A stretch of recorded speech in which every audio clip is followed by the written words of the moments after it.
প্রধান যে আপনি তখন আমাদের দেশে ছিলেন না। আমাদের দেশ এবং আমাদের দেশের মানুষের প্রয়োজনে আমরা আপনাকে নিয়ে এসেছিলাম। আমরা একত্রে সুন্দর দেশ গড়ার লক্ষ্যে মাঝখানে চলার পথে আপনি হয়তোবা কষ্ট পেয়েছেন বা আপনাকে কাজ করার সুযোগ দেওয়া হচ্ছে না, বিভিন্ন কায়দায় মানসিক ব্রেন বিভিন্ন ধরনের টর্চার আপনার উপরে চলছে, এটা আমরা অনুভব করছি। আমরা বলছি যে আমরা যদি যারা নাকি রাজপথে দেশ গড়ার যোদ্ধা রয়েছে, এখানে আমরা জিতলে একসঙ্গে জিতবো, ঠকলেও একসঙ্গে ঠকবো, কিন্তু মাঝপথে আপনি রণভঙ্গ দেবেন আর মাঝপথের সমুদ্রে আপনি আমাদেরকে ফেলে চলে যাবেন, এটা হতে পারে না। এই ধরনের চিন্তা আপনার মাথায় যেন না আসে, এইটা আমরা আশ্বস্ত করেছি। যারা নাকি আমাদের মায়ের কোলকে খালি করেছে, আমাদের দেশকে সন্তান হারা করেছে এবং পঙ্গুত্ব বরণ করেছে, এই অপরাধীদেরকে, ফ্যাসিস্টদেরকে, গুমিদেরকে, খুনিদেরকে আয়নাগর যারা বানিয়েছে, আন্তর্জাতিক সমস্ত দুনিয়ার ইতিহাস লঙ্ঘন করে এদের বিচার দৃশ্যমান করতে হবে এবং জাতীয় নির্বাচন এটা একটা পরিবেশ তৈরি করতে হবে। আর সাথে সাথে আমরা স্থানীয় নির্বাচনের ব্যাপারেও আমরা বলছি, এটা যদি আগে হয় তাহলে কালো টাকা এবং পেশি শক্তির প্রভাবটা সেখানে এলাকায় ওভাবে তারা করতে পারবে না, বিধায় সুন্দর একটা জনপ্রতিনিধির একটা প্ল্যাটফর্ম তৈরি হবে, এটা আমরা আলোচনা করেছি।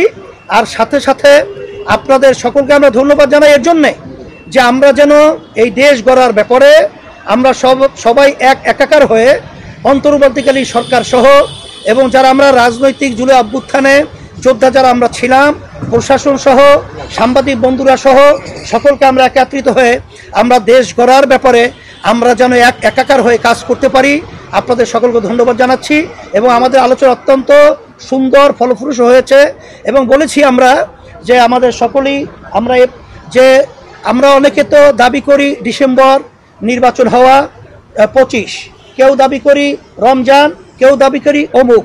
আমরা বলেছি আপনারা সময় তো খুব বেশি এখানে হেরফের না, আপনি বলছেন জুনের মধ্যে, এবং আজকে আমাদের সম্মানিত প্রধান উপদেষ্টা বলেছেন জুনের একদিনের পরেও এই সরকার থাকবে না 2025, এটা আপনার নিশ্চিত থাকে 2026, এটা পরিষ্কার সে বলেছে।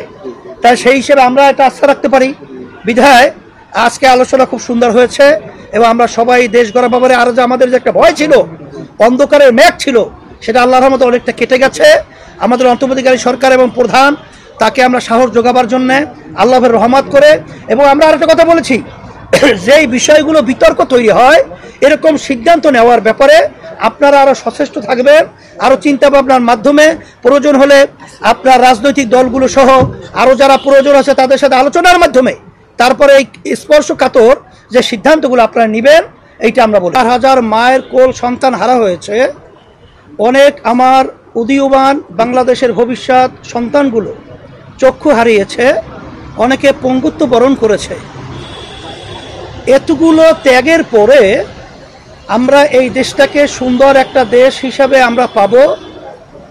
আমরা বলেছিলাম সম্মানিত উপদেষ্টাকে, আর সাথে সাথে আমার ভাই তো বলেছেন যে আমরা প্রয়োজনীয় সংস্কার যদি না হয়, জাতির যে একটা প্রত্যাশা সুষ্ঠু একটা নির্বাচন, সেখানে পেশি শক্তি, সেখানে কালো টাকার দৌরাত্ম্য সহ বিভিন্ন পর্যায়ে ঘাপটি মেরে যারা নাকি নির্বাচনকে প্রশ্নবিদ্ধ করবে, এই বিষয়াদিগুলো যদি সংস্কার না হয়, সেখানে নির্বাচন তো আবার সেই বিগত দিনের ইতিহাস যেখানে কলঙ্কিত, সেই আবার এই 24 যে আগস্টের যে অভ্যুত্থান সেটা আবার বাস্তবায়ন হবে, এটা আমরা চাই না। এই জন্য আমরা বলছি প্রয়োজনীয় সংস্কারগুলো আপনারা দৃশ্যমান তরিত আপনারা এটা করবেন।